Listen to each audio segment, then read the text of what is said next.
School की छुट्टियां। सुंदरवन पहाड़ के बीचों बीच नदी के किनारे बसा एक बहुत सुंदर और घना जंगल था, जिसमें तरह तरह के पशु पक्षी बड़े ही प्यार से मिलजुल कर रहा करते थे। सुंदरवन अपनी खूबसूरती के कारण काफी मशहूर था। वहाँ पर बाहर के कई वनों के पक्षी और जीव जंतु घूमने, वहीं पर चिन्नी चिड़िया भी अपने परिवार के साथ रहा करती थी। चिन्नी की बेटी मिक्की जंगल के स्कूल में पढ़ने जा और चिन्नी का पति टीकू एक टूरिस्ट ट्रैवल गाइड का काम किया करता था। उसके पास अपनी एक एयर टैक्सी भी थी और उसने पहाड़ के ऊपर थोड़ी सी जगह लेकर कैंपिंग हट बना, जहाँ पर वो जंगल में घूमने आने वालों को अपनी टैक्सी में उड़ाकर लेकर जाता और उन्हें कैंपिंग का मजा दिलवाता था। टिंकू अपने टूरिस्ट क्लाइंट्स का काफी अच्छे से ख्याल रखा करता था और वो उनको किसी चीज की भी कभी कमी नहीं होने देता था।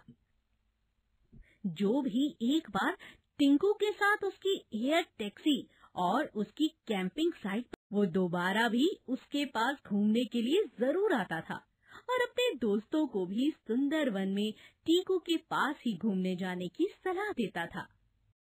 नंदनवन में रहने वाला टोनी तोता अपने दोस्त कालू कौवे से पूछता है, अरे दोस्त कालू भाई, तुम तो इधर उधर घूमते ही रहते हो।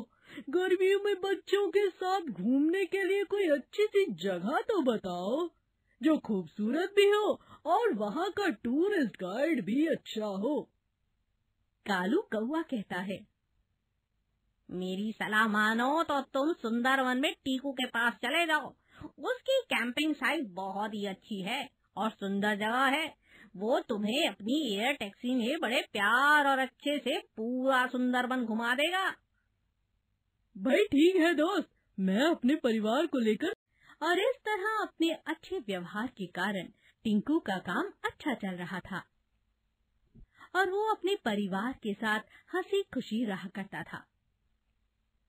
कैंपिंग साइट में रहने वाला बाज टिंकू से बहुत जलन करता था और उसकी नजर हमेशा उसकी कैंपिंग साइट और उसकी एयर टैक्सी पर रहती थी।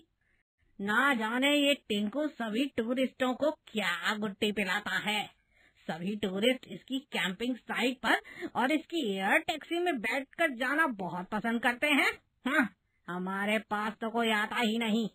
पता नहीं हमें कब मौका मिलेगा। और इसे तो कुछ होता ही नहीं, जब देखो तब यहाँ वहाँ लगा रहता है। और चिन्नी चिड़िया के घर पर जितना भी दाना पड़ा था पूरा खत्म हो गया। गर्मियों के दिन आ गए थे और बच्चों के स्कूल में छुट्टियां शुरू होने वाली थी। एक दिन मिक्की ने अपनी माँ से कहा, माँ, हमारे स्कूल में छुट्टियां होने वाली हैं। इन छुट्टियों में हम कहाँ जाएंगे माँ? मिक्की की ये बात सुनकर चिन्नी सोच में पड़ गई और उदास हो गई। माँ को उदास देखकर मिक्की ने कहा, मुझे माफ कर दो माँ, मैं भूल ही गई थी कि पिताजी तो बीमार है ना। कोई बात नहीं बेटा, इसमें माफी मांगने वाली कोई बात नहीं। हम कहीं जाए न जाए, लेकिन तुम छुट्टियों में घर पर ही मजे करना। चिन्नी की बात सुनकर उसकी बेटी मिक्की ने कहा, माँ, पापा का तो टूरिस्ट टैक्सी और कैंपिंग का काम है ना, और हमारे पास तो गाड़ी भी है। हाँ बेटा, लेकिन बेटा मुझे तो काम के बारे में कुछ पता ही नहीं। अब तो लगता है हमें वो कैंपिंग की जगह और गाड़ी बेचनी पड़ेगी। नहीं माँ, ऐसा नहीं है। क्यों ना हम छुट्टियों में फिर से उस जगह पर बच्चों का कैंप लगाएं और अपनी गाड़ी से बच्चों को वहाँ लेकर जाएं। आपको गाड़ी चलाना तो आता ही है ना? हाँ बेटा, वो तो ठीक है, लेकिन बच्चे आएंगे कहाँ से? माँ, वो आप मुझ पर छोड़ दो, हमारे स्कूल में बच्चे बात कर रहे थे कि वो छुट्टियां बिताने दूसरे जंगल में कैंपिंग करने जाएंगे। वो बातों बातों में पिताजी के पहाड़ी वाले कैंपिंग एरिया के बारे में भी बात कर रहे थे। मैं बच्चों को लाऊंगी और हम दूसरे जंगल में भी जाकर प्रचार करेंगे। मेरी प्यारी बच्ची कितनी छोटी सी है और कितनी बड़ी बड़ी बातें करती है। तभी वहाँ पर चिन्नी का भाई चिंटू आ जाता है और वो अपनी बहन से कहता है, हाँ दीदी, अगर तुम करना चाहती हो तो मैं तुम्हारे साथ हूँ। अब हम लोग मिलकर फिर से जीजा जी का काम शुरू करेंगे, और जब तक जीजा जी ठीक नहीं हो जाते हम तुम्हारे साथ हैं। चिंटू और मिकी की बात सुनकर चिन्नी में हिम्मत आ जाती और वो अपने पति का बिजनेस फिर से शुरू कर देती है। यह देखकर चिल्ली चील, जिसकी पहाड़ी पर कैंपिंग साइट पर नजर थी, वो उन्हें धमकाते हुए कहती है, अरे तुम लोगों के बस में ये काम नहीं है। मैं भी देखती हूँ तुम कैसे काम करते हो।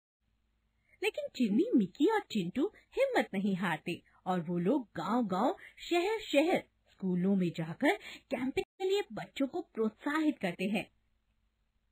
बच्चों के माता पिता भी मान जाते हैं और वो लोग पैसे दे टिंकू की कैंपिंग जोन के बच्चों की कैंपिंग करवाते हैं। चिक्की कैंपिंग एरिया में बैठकर अच्छे से सब कुछ संभाल लेती और चिंटू टिंकू की टैक्सी में बच्चों को यहाँ वहाँ लेकर जाने का काम करने लगता है। इस तरह उनका काम फिर से चल पड़ता है और उनके पास पैसों की अब कोई कमी नहीं रहती। टिंकू का इलाज अच्छे से हो जाता है, एक बहुत अच्छे अस्पताल में होने लगता है और वो कोमा से भी बाहर आ जाता है और चिन्नी से कहता है, चिन्नी, मैं कहाँ हूँ? मुझे क्या हुआ है? चिन्नी उसे सारी बात बताती है और कहती है, आपको ठीक होने में अभी बहुत समय लगेगा।